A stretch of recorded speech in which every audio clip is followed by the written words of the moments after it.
కొత్త కార్కి యాక్సిడెంట్ అయింది. అయ్యో, ఎలా అయింది? నా తప్పు లేదు. ఒక పక్క ఆఫీస్ కాల్లో ఉన్నా, పక్క నుంచి బైక్ వాడొచ్చి గుద్దేశాడు. చూసుకుని డ్రైవ్ చేయాలి కదా.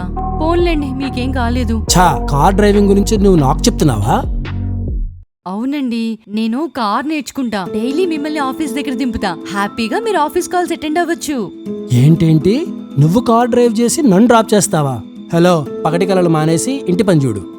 ఏంటి, నేను డ్రైవ్ చేయకూడదా లేక చేయలేనా? ఆయనకి ఎందుకు నేనంటే అంత చులకనా? ఏమో, నేను నిజంగా ఎందుకు పనికిరానేమో. అమ్మా పద. ఎక్కడికి? నువ్వు కార్ డ్రైవ్ చేయడానికి. పిచ్చా, నాకు రాదు. అయినా డాడీకి తెలిసి ఇంకేమైనా ఉందా? అరే కమాన్, డ్రైవింగ్ నేను నేర్పిస్తా. డాడీకి ఈ రోజు వర్క్ ఫ్రమ్ హోమ్, రూమ్ లో నుంచి బయటికి రారు. నువ్వా? ట్రస్ట్ మీ మమ్మా. దేవుడా, నువ్వే కాపాడాలి. నీకెలాగా బేసిక్స్ తెలుసు, యాక్సిలరేటర్, బ్రేక్, గేర్ అవన్నీ తెలుసు కానీ నీకివెలా తెలుసు? కమాన్ మా, నేను జెన్జీ కిడ్ని. డ్రైవింగ్ చేయకపోయినా డాడీని చూసి అన్ని తెలుసుకున్నా. సరే స్టార్ట్ చేయి.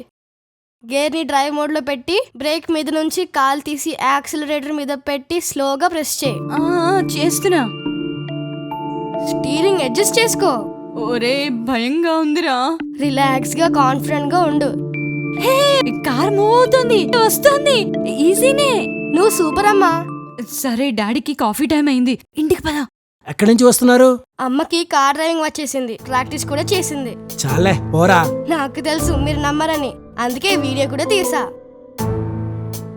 ఇంకా ఈ కార్ కీస్ నీ దగ్గరే ఉండాలి. అమ్మా, హ్యాపీ ఉమెన్స్ డే.